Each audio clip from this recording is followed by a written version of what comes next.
story you are about to hear is true. Only the names have been changed to protect the innocent. Fatima Cigarettes, best of all long cigarettes, brings you Dragnet.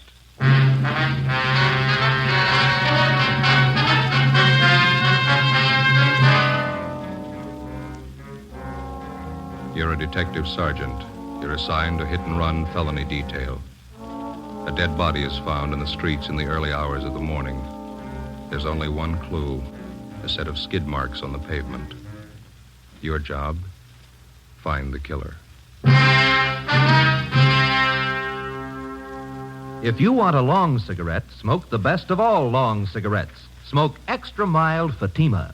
Yes, Fatima is the king-size cigarette which contains the finest Turkish and domestic tobaccos superbly blended to make it extra mild, to give Fatima a much different, much better flavor and aroma than any other long cigarette. That's why Fatima has more than doubled its smokers coast to coast. Enjoy extra mild Fatima yourself. Best of all, long cigarettes. It's wise to smoke extra mild Fatima. It's wise to smoke extra mild Fatima.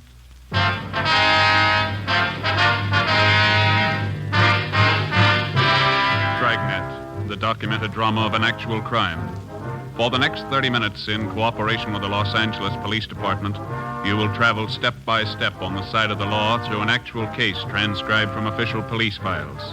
From beginning to end, from crime to punishment, Dragnet is the story of your police force in action. It was Monday, April 19th. It was windy in Los Angeles. We were working the day watch out of traffic division. My partner is Ben Romero. The boss is Lieutenant Calfee, Commander AID. My name's Friday. It was 7:55 a.m. when I got to the second floor at 123 South Figueroa Street. Accident investigation. Hit-and-run felony detail. Hit-and-run felony. Morning, Joe. George? Yeah. How is it? Oh, it's not much better. Still aching. Oh, rough. A lousy thing kept me up most of the night. Check with that dentist I told you about? Yeah, I did. Says it's a wisdom tooth. See? This one here. Oh, yeah. Says it's got to come out. I'm supposed to go back and see him today. That's rough. Remember, a friend of mine had his wisdom teeth out. Hurt like the devil. Terrible. Finally pulled him. Ached for 5-6 days after. Roger. Excuse me, Joe. Yeah, McD. Better have a 15-7 on that follow-up you handled yesterday, huh? Okay. I got most of it down. I'll finish it up. Friday? Hi. Ben come in yet? He's down the record bureau. Let's see that jaw of yours. Hasn't gone down much. It's a bad wisdom tooth. Dentist says he's going to have to yank it. Bum deal, eh? That's the first time I ever had any trouble with him. I remember a few years back, my sister Gertrude had trouble with a wisdom tooth in Packton. Yeah? Whole side of her face was swollen. Poor kid was in terrible pain, full week. Even after they pulled it, it still hurt. Hi, Joe. Picked up the overnight reports down at Records, Mac. Here you are. Oh, thanks, Ben. This one on top here. I'd like to have you two check it out. Dead body report. Yeah. They left me a note on it. That's about all. Hard to figure. What's the story? Just what you see in the report. The victim was Edward Raymond Stokes, 732 Delano Street, apartment 2. His body was found in the gutter near 63rd and Vermont, 3 o'clock this morning. No witnesses. Only one piece of evidence. Yeah, see, they got it listed here. Skid marks near the body. Is that all? That's it. Apparent hit and run. Where's the body, Mac? Neighborhood mortuary out there. Emerald Hills Funeral Home. One of the deputy coroners handled the body. A fellow named Joe Larimore. Anybody claim it yet? No. Okay. Ben, you ready? Yeah, let's go. We'll check you later, Mac. Yeah. If you need any help, I've got McClendon and Rogers on hand. Right. How do we manage to draw all the choice ones? I don't know. Skid marks and a dead body. Yeah. Oh, say, I almost forgot. How's your jaw? Oh, it still hurts. Oh, it's tough. And it's still swollen. Mm-hmm. What did Dennis say? Wisdom tooth. Oh, it's miserable. Yeah. Wife had the same thing a couple of years back. Dennis tried to yank the tooth and it broke right in two. Finally got it out. That's good. Funny thing about wisdom teeth. What's that? After they pull them, hurts for 5-6 days.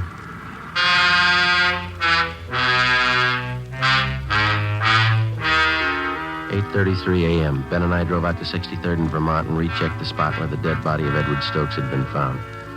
According to the report, the body was found 2 feet west of the easterly curb and 32 north of 63rd Street on Vermont. We examined the skid marks. They showed definite signs of being a lot older than 24 hours. The consistency of the rubber was weak, and there were heavy dirt smudges over them, indicating more wear than they could have possibly had since the estimated time of the victim's death. We got back in the car and drove to the Emerald Hills Funeral Home at Vernon and Denver Avenue. Sure is rotten weather for April, huh? Yeah. These funeral homes, you ever notice it? What's that? Why do they always put awnings over the windows? They never open drapes. I don't know. Come on.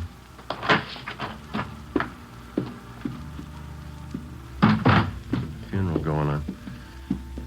You know where the office is? There's a brass plate on that door over there. Let's have a look. Yes, sir. Here's somebody, Joe. Oh. Gentlemen, may I be of service? Police officers. I'd like to talk to Mr. Larimore. I believe he's a deputy coroner. I'm Mr. Larimore. You came about the hit-and-run victim? Yeah, that's right. This is Sergeant Romero. My name's Friday. We'd like to check the body if we could. Certainly. It's back this way. Understands you moved the body from the scene of the accident here to the mortuary. Yes, that's right. Early this morning. Unusual case.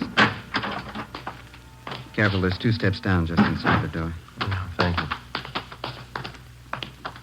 Why do you say it's unusual, Mr. Larimore? Well, here, let me show you. There. Now, for one thing, the victim had a basal skull fracture. I don't know about you gentlemen, but in the hit-and-run cases I've handled, a basal fracture is a pretty rare thing. Well, it is possible, isn't it? Yes, it's possible. Anything's possible, as they say. But it's not usual. A few other things here, too. Yeah. Notice the victim's knee here. Single clean cut. Also, these wounds on the head. I've never seen anything like it in hit-and-run cases I've been called on. Yeah, that wound on the knee doesn't jive, does it? If he was hit by a car, the knee should be skinned up quite a bit. Exactly. Well, you know how it usually is. The automobile hits the victim. There's always signs that the body was either dragged or thrown. Shredding of clothing, skinned knees, legs, elbows. No sign of that here. You don't think the victim could have been killed by hit-and-run cars, eh? No, I don't say that. It's possible that it might have been a car, but, well, let's say it's not very probable. Has anybody at all inquired about the body, Mr. Larimore? No one, no. That's funny. Oh, Mr. Larimore, may I see you a minute, please? All right, Tom. Excuse me a moment. Yeah, sure.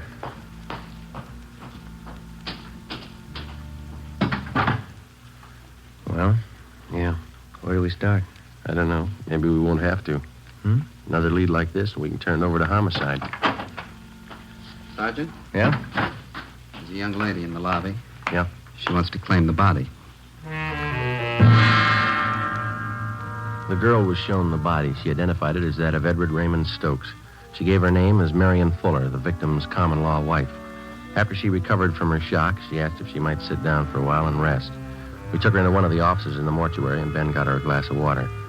She told us that she had last seen Stokes alive at about 1 a.m. that morning. They'd been drinking together at a neighborhood bar on Vermont Avenue between 63rd and 64th Streets, half a block from where the victim's body had been found sprawled in the gutter. Why don't you sit down over there, Miss Fuller? Thanks. How long did you know Edward Stokes, Miss Fuller? About 6 years. On and off. We've been together pretty much the last couple of years, though. Oh, my head. Would you mind telling us exactly what happened while you were with Stokes last night? Everything you can remember? I can't think. This headache's killing me. I wish you'd try, Miss Fuller. It's important.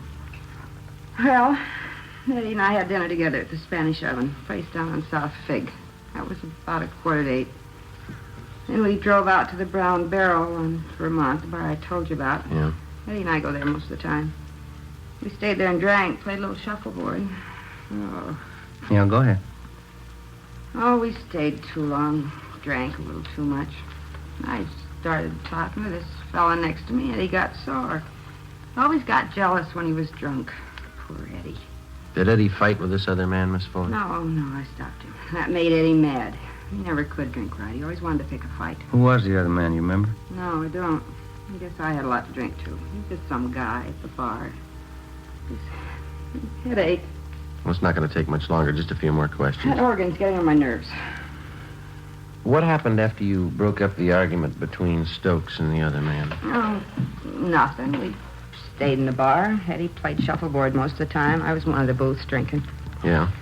Around 1 o'clock, I started feeling sick, so I Went outside and sat in the car. I guess I passed out there. In your car? No. I guess it belonged to one of the fellows in the bar. I passed out, and that's all I can remember. Did you sleep in the car all night? No. I guess whoever owned it drove me home. Well, how'd they know where you lived? Must have been one of her friends. I don't know. I don't remember anything till this morning. They phoned me up and said Eddie was dead. Who phoned you, Miss Fuller? One of our friends. I don't remember. I had a rotten headache. Well, you can do better than that. I tell you, I don't remember. They phoned and told me Eddie was dead. Somebody ran Eddie down. All right. Where are we going? Downtown. We'll have a stenographer take your statement. Oh, I've got a terrible hangover. I've never had one as bad as this. Neither is Eddie. Let's go.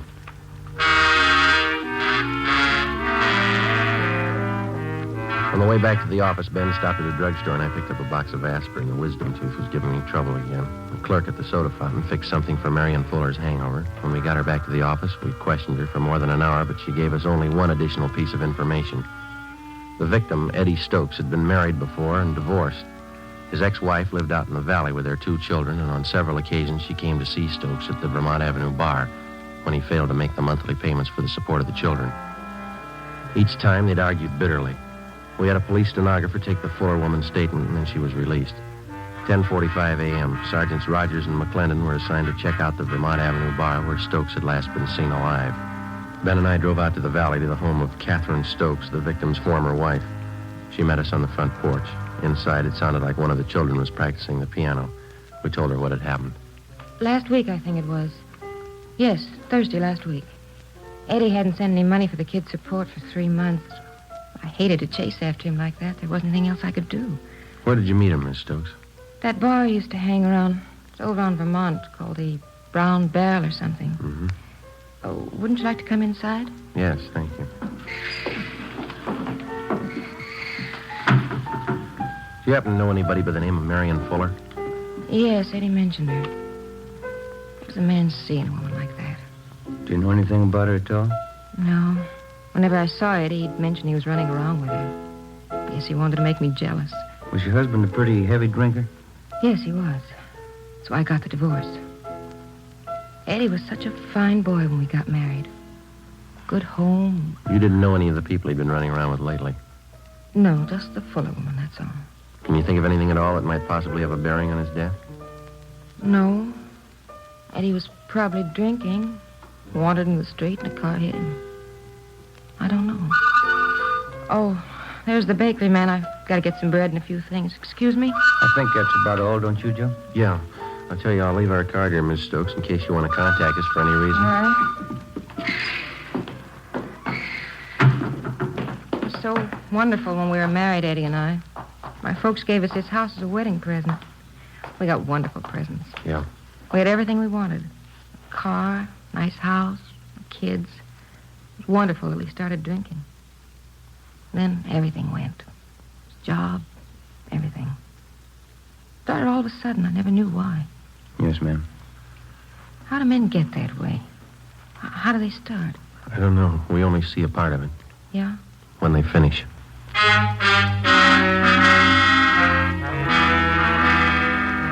12 noon, Ben and I drove back into town to Vermont and 63rd Street for a meet with Sergeants Rogers and McClendon. They told us that they'd checked out the bartender who'd been on duty the night before and also 7 of his customers. Their stories were almost identical. Each of them remembered seeing Eddie Stokes at the bar. Each of them remembered he was playing shuffleboard, that he was drinking heavily, and that he left the bar at about 1:45 a.m. All of us had the idea that for some reason the bartender and the customers were lying. In most cases, it's hard to find 2 witnesses who tell identical stories, let alone 7. For the rest of that afternoon, Rogers, McClendon, Ben, and I spent our time canvassing the neighborhood in the vicinity of the Brown Barrel Tavern. 4:45 p.m. We talked to the proprietor of a small grocery store 2 blocks down the street from the tavern.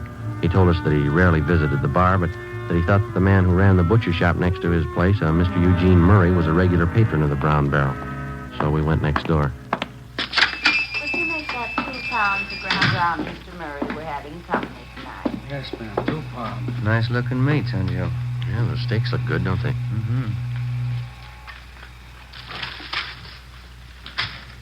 2 pounds. All right.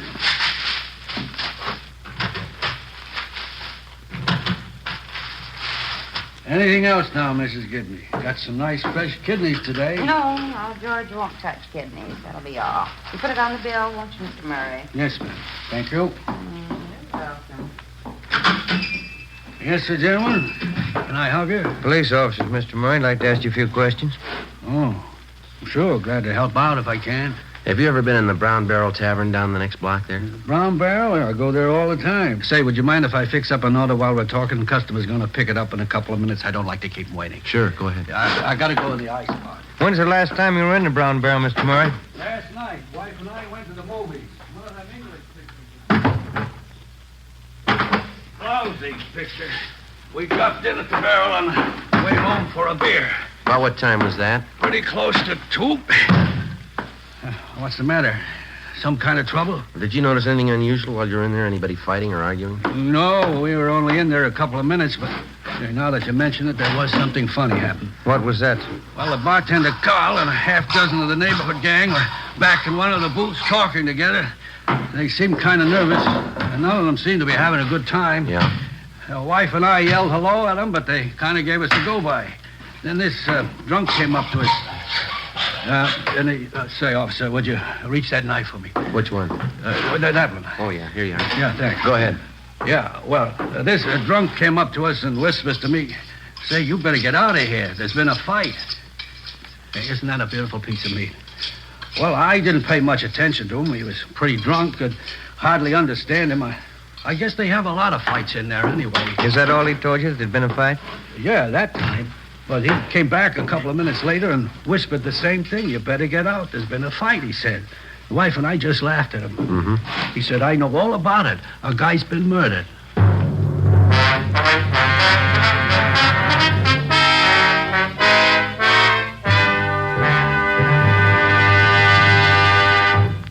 You are listening to Dragnet, the case history of a police investigation presented in the public interest by Fatima Cigarettes. Fatima, the long cigarette that has more than doubled its smokers coast to coast.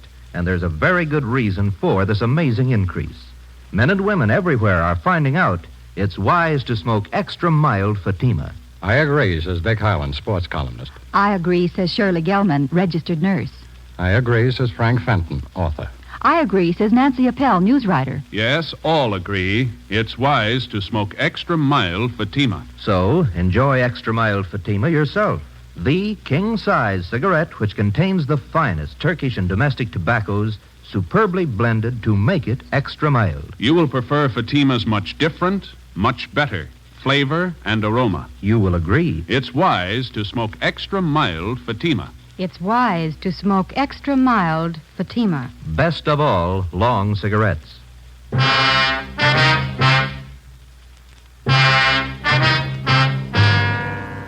6 p.m. Ben and I went back to homicide to turn the case over to them. They asked us to handle the investigation for another day because they were short of men at the moment and because there was still a big doubt as to whether or not Eddie Stokes had really been murdered. Actually, the only solid lead we had was the second-hand testimony of a drunken witness, that and the deputy coroner's doubts that Stokes was actually the victim of a hit and run. Mr. Murray, the butcher, didn't know the name of the man who told him that there'd been a murder, and he could give us only a meager description. We brought Marion Fuller back in and re-questioned her. She stuck to her story. She didn't remember anything. She was released again. It looked like we were in for a long night. We went across the street for a bowl of soup and a sandwich, and when we got back, Ben called his wife and told her he'd be working late. I called my mother. Working late again? Oh, Joseph. How's your tooth feeling? Well, it's a little better, Ma. It's still pretty tender. I'm going to go to the dentist tomorrow. Yes, you've got to have that attended to right away. Bad teeth can poison your whole system. You be sure and see that dentist. Is he a good one? Yeah, he's okay. One of the fellas down here told me about him. I'll see you a little later, huh? Don't wait up. Yes. And you don't work too late, Joseph. You need your rest. Yeah, okay, Ma. Goodbye. All right, Joseph. Goodbye. Joe. Yeah? Just talked to that butcher's wife on the phone, Miss Murray. What'd she have to say? Ask her the same questions we asked Murray. She couldn't add much. Same story. Got something for you? Yeah, Matt? Rogers and McClendon just called in. They're still out at that bar. Yeah? Finally got somebody to talk a little. What'd they get? The bar boy out there. He says there was a fight happened about 1:30. Doesn't remember who was fighting. Not much help? Bar boy's name is Milner. He told Rogers he went outside about 20 minutes to 2 to put the garbage out. He saw the Fuller woman asleep in that car. You get the license number? No. Said there was a ticket on the windshield. Ben and I checked with the sergeant of the watch at 77th Street Division. He told us Unit 111 was assigned to the area where the brown barrel was located. In checking their worksheet, we found that Unit 111 had issued a hang-on citation the night before to a car parked near 6330 and 1/2 Vermont Avenue, the address of the Brown Barrel Tavern. We checked the license number through DMV and found that the car was registered to a William R. Huddy, 14 Naylor Street. We drove out to the Naylor Street address and talked to Huddy's wife. She told us he was playing in a shuffleboard tournament that night at a bar down on South Olive Street. 8:55 p.m. We checked in at the bar. Bartender. Oh, yes, sir. What'll it be? You know if there's a William Huddy in here? He's supposed to be playing a shuffleboard game here tonight. Oh, yeah, I know. He's with the Highland Park team. Yeah, let me see. Yeah, that's him up now. Fella in the blue shirt. Thank you. Come on, Ben. That's it, Bill. Good weight. Make it another 3. That cleans him. Good one, Bill. Yeah, that's pretty close. Beat that one, Max. Excuse me? Yeah? Are you William Huddy? Yeah, that's right. Police officers. We'd like to talk to you a minute. Oh? What about? I'd like to ask you a few questions. You step over here a minute. Yeah, all right. Were you at the Brown Barrel Tavern out on Vermont last night? Yeah, I was. Why, what's the matter? You know Marion Fuller? Yeah, she hangs around the place. She goes with a guy named Eddie. Did you drive her home last night? Yeah, as a matter of fact, I did. She passed out in my car. She's a nice kid, but she drinks a lot. I drove her home. Do you mind telling us what happened at the bar last night when you were there? Well, I come in about 9 o'clock, and I start playing shuffleboard with a couple of guys. This guy, Eddie Stokes, is one of them. Yeah? Well, he got in a beef with a guy at the bar over Marion. It's nothing big, though. The guy left after a while. Mm-hmm. Go ahead. That's about all. I left the place around 1:30, and this Eddie was beefing with some merchant seaman about that time. Was the Fuller girl still at the bar at that time? No, when I went outside, I saw her sleeping in my car, so I drove her home. I left her off and then come back to the bar. That's when they told me. Told you what? Well, they said Eddie had a fight with this merchant seaman. They said it'd be better if we kept it quiet. Who told you that? Call the bartender. And I got the real story from one of the fellas I was playing shuffleboard with, Leo McCarty. What did he tell you? Well, he said that when Eddie Stokes left, the merchant seaman followed him out. He said he chased Eddie. McCarty went out about 5 minutes later. Yeah? Well, the merchant seaman was gone, and Stokes was lying in the gutter down the street. Mm-hmm. Did McCarty look at him? Yeah, he said Stokes looked pretty bad. Said he looked like he was dead, but I wouldn't believe that. Why not? This McCarty always exaggerates. 10:15 p.m. We had William Huddy come back to the office with us, where we questioned him further and took his statement. Then we had his friend Leo McCarty brought in, along with the bartender at the Brown Barrel Tavern and the customers that he'd framed his story with. McCarty was the first to give us the straight story, and then the others followed. The bartender, Carl Jansen, who also owned the bar, was the last to break. How about it, Jansen? Why didn't we get a straight story to begin with? What about the publicity? How would that look? A murder around my place. Could work out worse than that, Mr. Jansen. You've been withholding evidence. You talked these people into the same deal. I'd protect myself. The newspapers, all the scandal, wreck a man's business. I had to keep it quiet. It's not my fault that Stokes is killed. I didn't do it. I'm not to blame. No, but you know who is to blame. Now, how about it? Who is he? Well, he works on the ships. Comes in here most of the time when he's in port. What's his name? Henry Baxter. I've cashed some of his paychecks. Ben, you better get the captain, huh? Yeah, okay. Hit and run felony Friday. Oh, yeah. No, just a minute. For you, Jansen. Oh, yeah. Thank you. Yes. Oh. Yes, Frida, just a minute. Sergeant. Yeah. It's my wife. She's at the bar now. She thought you ought to know. Yeah? Henry Baxter. Frida says he just came in.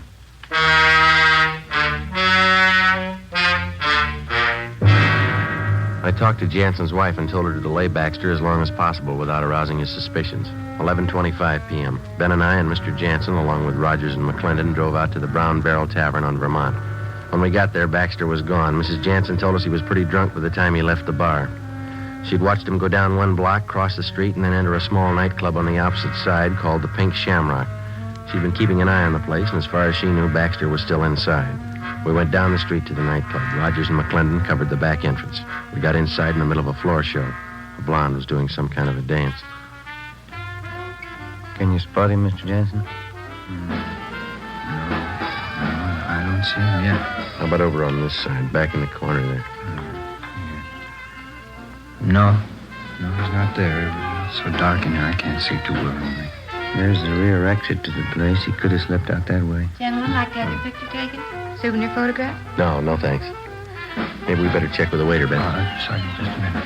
That man over there at that table. Where?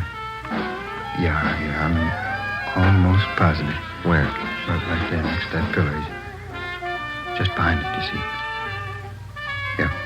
Yeah, that's him. All right. Come on, Ben. You stay right here, Mr. Jansen. You bet.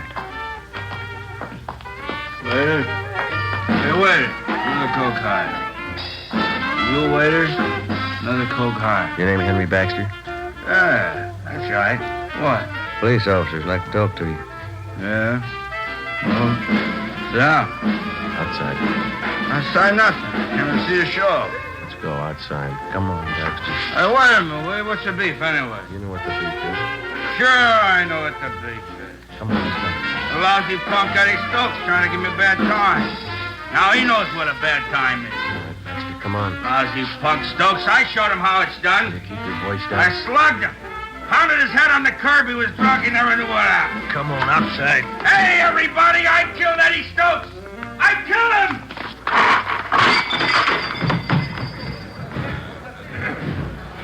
Last down. Let's get him out of here. Yeah, okay. How's that tooth feel, Joe? Seems okay. Better have the dentist yank it out first thing in the morning. I think I'll hold off a while.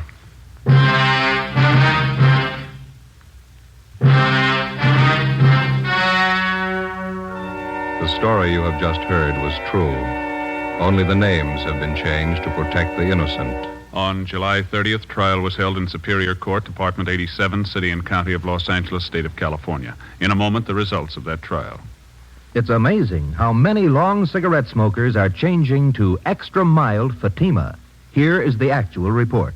From coast to coast, extra mild Fatima has more than doubled its smokers. Yes, more and more smokers every day are discovering that Fatima is the king-size cigarette that is extra mild. Extra mild because it contains the finest Turkish and domestic tobaccos superbly blended to make it extra mild, to give it a much different, much better flavor and aroma. Enjoy extra mild Fatima yourself. Best of all long cigarettes. It's wise to smoke extra mild Fatima. It's wise to smoke extra mild Fatima.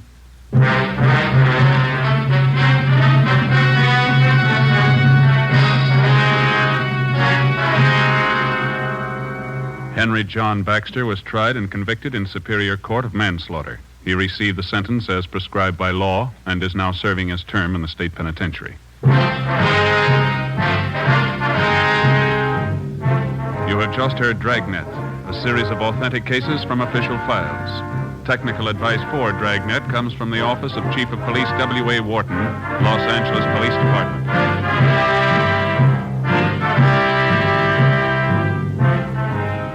Fatima Cigarettes, best of all long cigarettes, has brought you Dragnet, transcribed from Los Angeles.